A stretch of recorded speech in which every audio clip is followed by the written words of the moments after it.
Shalom, Bapak Ibu dan Saudara yang terkasih dalam Tuhan. Hari ini kita bersyukur Tuhan berikan kesempatan kepada kita untuk menikmati kehidupan ini setelah satu malam kita beristirahat dengan tenang, dengan damai. Pagi hari kita boleh bangun dan memuji, menyembah, memuliakan Dia. Bapak Ibu dan Saudara yang terkasih dalam Tuhan, pembacaan firman Tuhan pagi hari ini dari Yesaya pasal 2.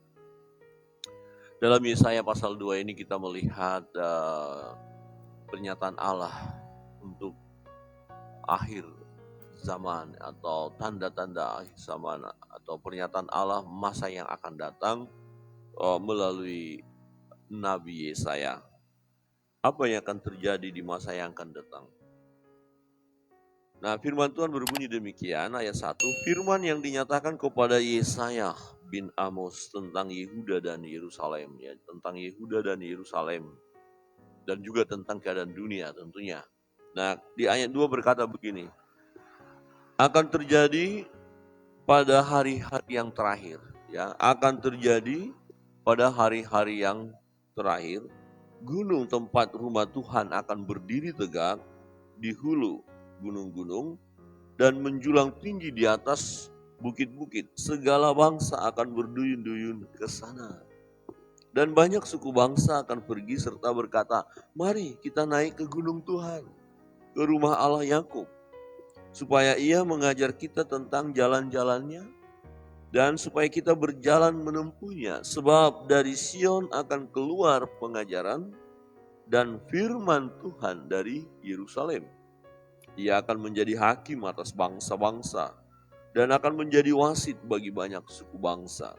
Maka mereka akan menempa pedang-pedangnya menjadi mata bajak dan tombak-tombaknya menjadi pisau pemangkas.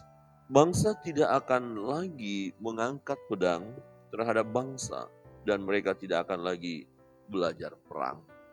Inilah yang akan terjadi di masa yang akan datang, hari-hari terakhir. Akan ada damai sejahtera melingkupi bumi, melingkupi dunia. Ya, kita mengenal ada kerajaan damai nanti ya. Ya, akan orang-orang menyembah Tuhan, memuji Tuhan, memuliakan Tuhan, akan berseru kepada Tuhan. Dan orang yang berseru di dalam nama Tuhan, di dalam nama Yesus akan memperoleh keselamatan. Jadi akan ada banyak orang datang kepada Tuhan. Ya, berkata mari, dikatakan tadi. Mari kita ya ke gunung Tuhan ya. Mari kita naik ke gunung Tuhan, ke rumah Allah Yakub. Jadi kiblatnya nanti adalah Yerusalem.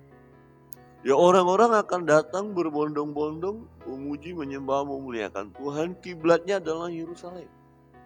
Ya, Sion.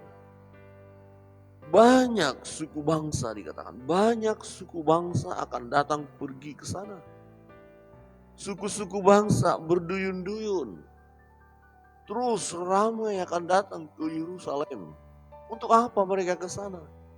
Untuk menyembah Allah yang hidup.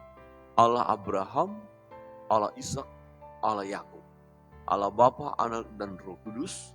Allah yang kita sembah di dalam nama Yesus Kristus Tuhan. Jadi orang akan banyak. Nah, bagaimana orang bisa datang kepada Tuhan? Tentu kalau kita belajar firman Allah, ya orang-orang yang datang kepada Tuhan adalah orang-orang yang beriman kepada Tuhan, yang beriman kepada Allah. Nah, bagaimana mereka bisa beriman? Iman timbul dari pendengaran dan pendengaran akan firman Allah. Nah, itu sebabnya masa-masa kini ya adalah masa-masa di mana nama Yesus ya perlu dikumandangkan, diberitakan, disampaikan kepada suku-suku bangsa. Ya, segala manusia akan mendengar tentang Yesus. Yesus adalah satu-satunya jalan dan keselamatan dan hidup. Ya, tidak ada seorang pun yang bisa masuk surga tanpa melalui Yesus. Hanya orang yang berseru di dalam nama Yesus akan memperoleh keselamatan. Ya, hanya orang yang percaya akan masuk dalam kerajaan damai. Ya, di mana orang-orang yang akan mengalami sukacita besar, dikatakan di sana tidak akan ada lagi peperangan. Ya, Yesus menjadi hakim atas bangsa-bangsa. Ya, menjadi wasit bagi suku bangsa. Ya, maka mereka akan menempa pedang-pedangnya menjadi mata bajak. Jadi masa damai yang dimaksud di sini adalah masa damai di bumi. Belum sekarang tentunya. Kalau kita melihat sekarang ini masih keadaan kacau. Masih keadaan peperangan, kebencian, amarah. Masih ada penyembah berhala. Nanti Bapak Ibu baca di bawah ayat terus bahwa akan berhala-berhala akan dicampakkan. Ya, benda-benda yang dipuja, pemujaan-pemujaan itu, atribut-atribut untuk pemujaan, campakkan, hancurkan. Hanya satu-satunya Tuhan yang layak ditinggikan, diagungkan. Jadi nanti akan ada masa damai. Pedang-pedangnya menjadi mata bajak dan tombak-tombaknya menjadi pisau pemangkas. Bangsa tidak akan lagi mengangkat pedang terhadap bangsa dan mereka ya tidak akan lagi belajar perang. Gak ada peperangan lagi nanti. Wah, ini tentu yang kita rindukan. Semua orang akan mendambakannya. Ya, semua orang tentu ingin menikmati masa damai itu. Masa kerajaan 1000 tahun itu. Masa kerajaan Salom itu. Oh, semua akan damai. Tidak ada peperangan. Tidak akan ada kebencian. Ya, tidak ada lagi pertikaian. Ya, tidak ada lagi pemberontakan, tidak ada lagi penyembahan berhala. Ya, nggak ada orang yang mendua hati lagi. Ya, fokus kepada Allah, datang ke Bukit Sion, ya ke Yerusalem, ya kiblatnya jelas, berdoa arahnya jelas kepada siapa doa dipanjatkan kepada Allah yang hidup, kepada Tuhan, Allah Abraham, Ishak, Yakub, Allah yang hidup ini dan Allah orang yang hidup ini. Seperti itu. Nah, suku-suku bangsa akan datang.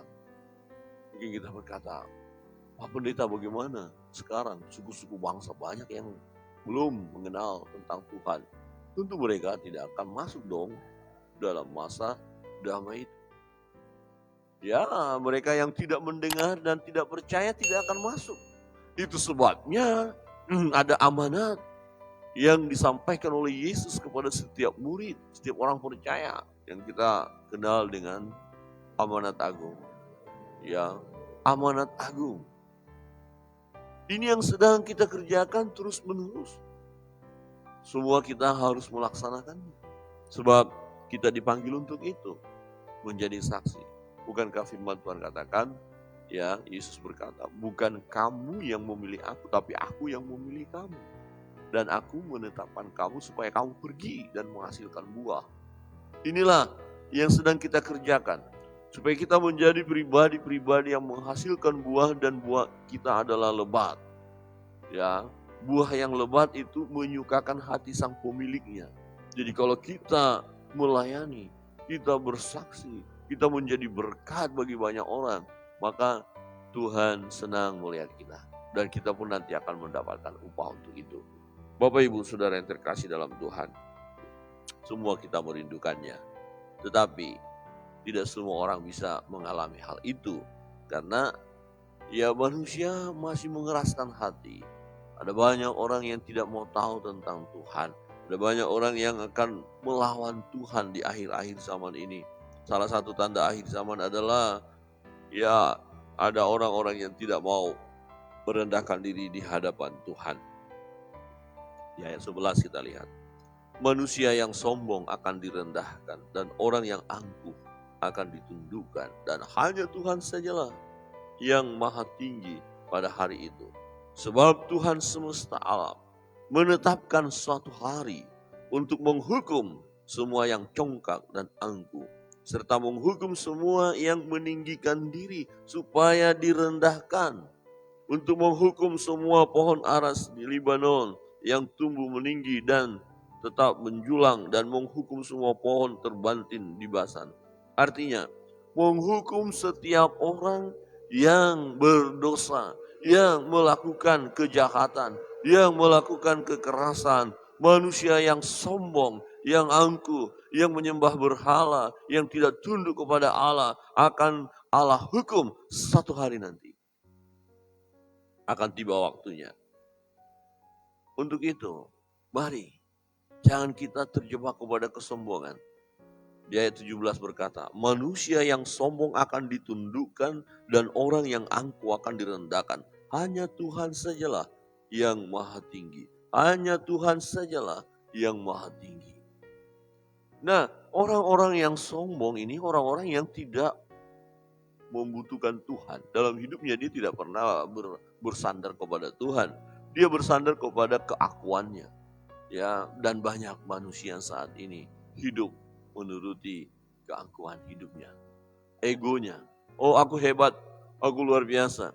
Nah, gak perlu doa, gak perlu datang kepada Tuhan, gak perlu baca firman. Wah, kadang-kadang melihat lucu orang-orang ini kok suka baca firman ya.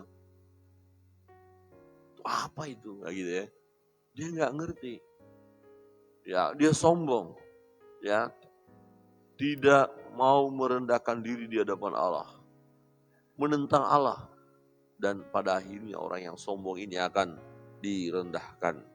Ya, di ayat 22 apa yang harus kita lakukan?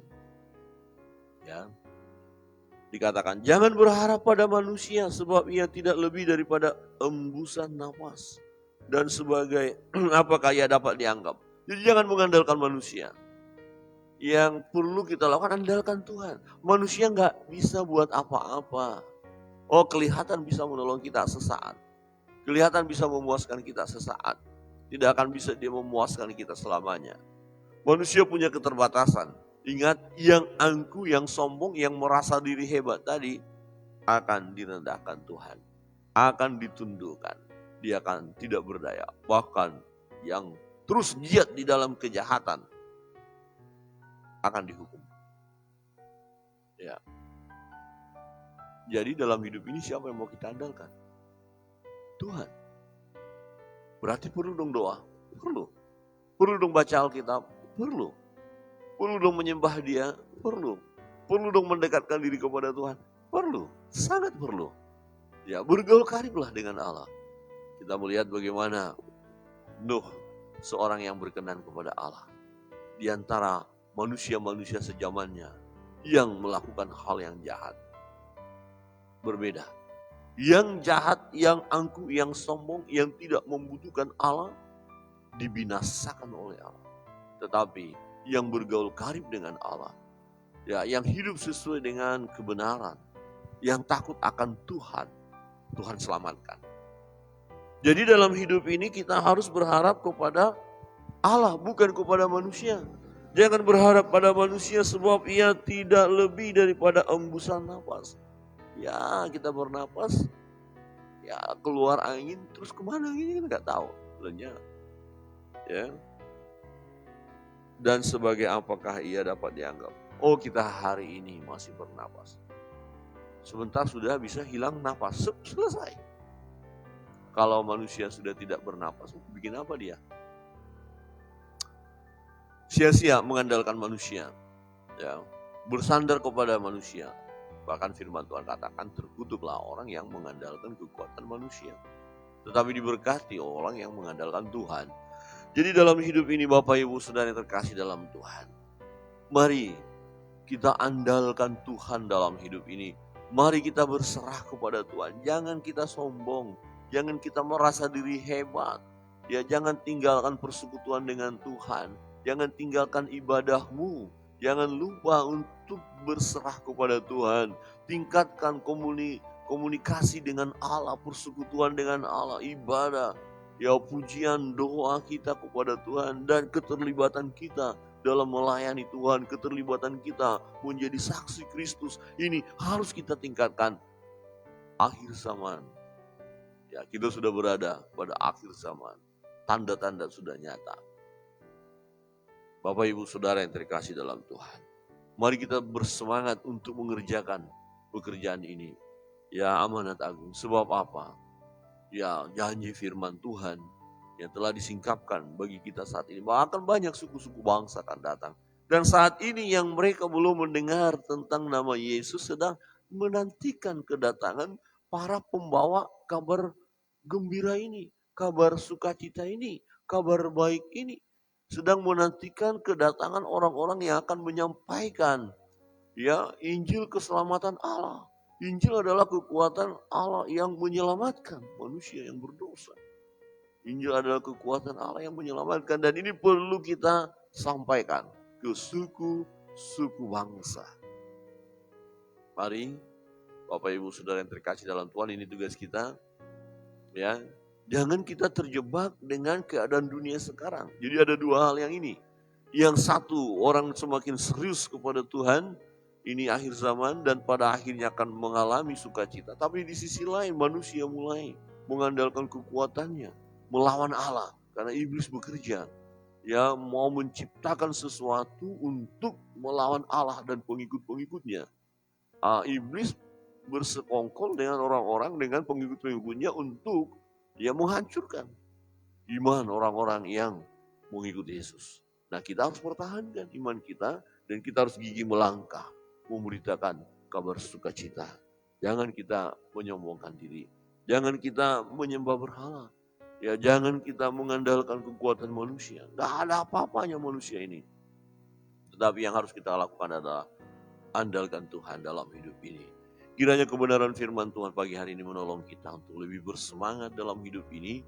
Arti hidup ini adalah ketika kita tetap mempertahankan iman kita dan dapat menjadi saksi Kristus. Itu makna hidup. Ya, menghasilkan buah dan buahmu itu tetap. Supaya apa yang kamu minta kepada Bapa di dalam namaku, ya, kata Yesus, dan diberikan kepadamu. Ya, kita minta kepada Bapa di dalam nama Yesus. Kita akan masuk dalam doa-doa kita. Kita bersyukur pagi hari ini kebenaran firman Tuhan menyingkapkan rahasia besar sehingga kita terus bersemangat untuk melayani Tuhan, bersemangat menjadi saksi Kristus, dan kita harus mengalami pembaharuan hidup, ya. Harus siap diubahkan oleh Tuhan. Jangan pernah mengandalkan kekuatan manusia. Jangan kita menjadi sombong, tapi tunduklah kepada Allah.